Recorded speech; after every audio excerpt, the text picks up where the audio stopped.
جب نبی کی آمد کا ذکر ایک عربی شاعر کے سامنے ہوا تو کچھ یوں آواز آئی، لِكُلِّ نَبِيٍّ فِي الْأَنَامِ فَضِيلَةٌ وَجُمْلَتُهَا مَجْمُوعَةٌ لِمُحَمَّدٍ۔ ہر نبی کو فضیلت ملی، مقام ملا، مرتبہ ملا، حیثیت ملی، بلندی ملی، وقار ملا، خوشحالی ملی، کامیابی ملی۔ سارے انبیاء کے فضائل کو، محاسن کو، محامد کو، خوبیوں کو، انعامات کو، عنایات کو، نوازشات کو جس گلدستے میں جمع کر دو، اس گلدستے کا نام ہے آمنہ کا لال، عبداللہ کا نور نظر، مکے کا در یتیم، سرور کائنات، شافع محشر، وجہ کائنات، افضل الرسل، سید الانبیاء، سید الاتقیاء، امام المجاہدین، امام المبلغین، امام المرسلین، اعلیٰ عالی، کمالی، جمالی، عطائی، ثنائی، بیانی، شانی، قرآنی، محمد منور، مطہر، معزز، اعلیٰ، ارفع، اکبر، اللہ اکبر کبیرہ۔ وہ نبی جس میں آدم کا خلق، شیث کی معرفت، نوح کا جوش تبلیغ، ابراہیم کا ولولۂ توحید، اسماعیل کا ایثار، اسحاق کی رضا، صالح کی فصاحت، یونس کی اطاعت، لوط کی حکمت، سلیمان کی سیاحت، دانیال کی محبت، موسیٰ کا جلال، ہارون کا جمال، یعقوب کی تسلیم و رضا، داؤد کی آواز، ایوب کا صبر، یوشع کا جہاد، الیاس کا وقار، یوسف کا حسن، زکریا کی دعا، یحییٰ کی پاکیزگی، عیسیٰ کا زہد و تقوی۔ وَرَفَعْنَا لَكَ ذِكْرَكَ، جہاں یہ سارے کمالات ہی تجھ میں ہیں مگر تیرے کمالات کسی میں نہیں ہیں۔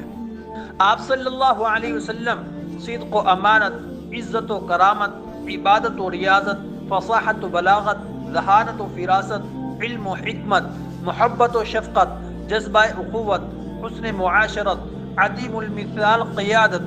حلم و بردباری، شجاعت و بہادری، حکمت و دانائی، تواضع و انکساری، وفاداری جانثاری، نرم دلی و غمخواری، سادگی و پرہیزگاری، خوش خلقی حق گوئی، تحمل مزاجی، انصاف پروری، صلح رحمی، زہد و تقوی، حسن سلوک، حلم و وقار، عدل و انصاف، اخلاق حسنہ، رحمت للعالمین، کرم و احسان، قوت فیصلہ، شفقت بر یتیم، صبر علی الاذی، عفو درگزر جیسی تمام ہی صفات کے ساتھ متصف تھے۔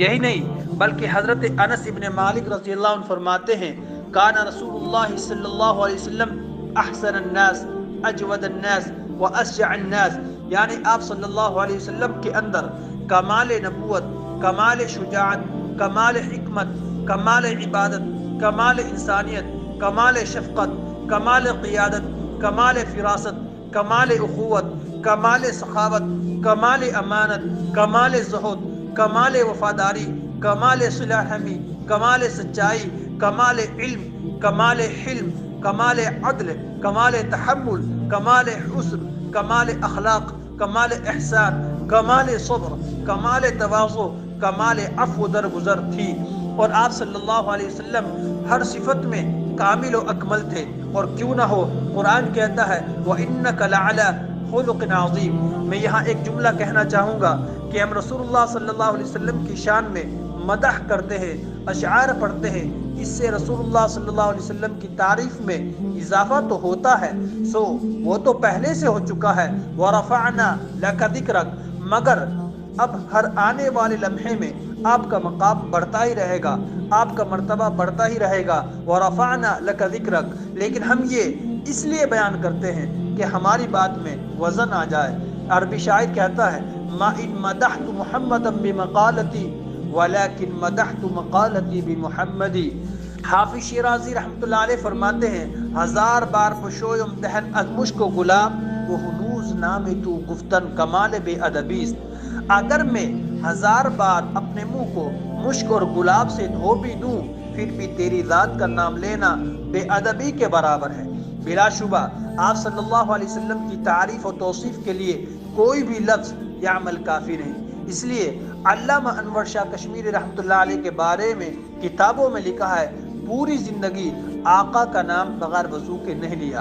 عثمانی سلطنت کا 34واں خلیفہ عبد الحمید کے بارے میں لکھا ہے کہ وہ اپنی بیٹے محمد کو اتنی عزت دیتا تھا کہ وہ وضو کے بغیر اس کا نام نہیں لیتا تھا۔ یقیناً یہ عمل آپ صلی اللہ علیہ وسلم کی عظمت و احترام کو ظاہر کرتا ہے جو آپ صلی اللہ علیہ وسلم کے نام کے ساتھ جڑا ہوا ہے۔ صلی اللہ علیہ وسلم۔ اللہم صلی وسلم وبارک علی نبینا محمد۔ اللہم صلی علی سیدنا و مولانا محمد وبارک وسلم۔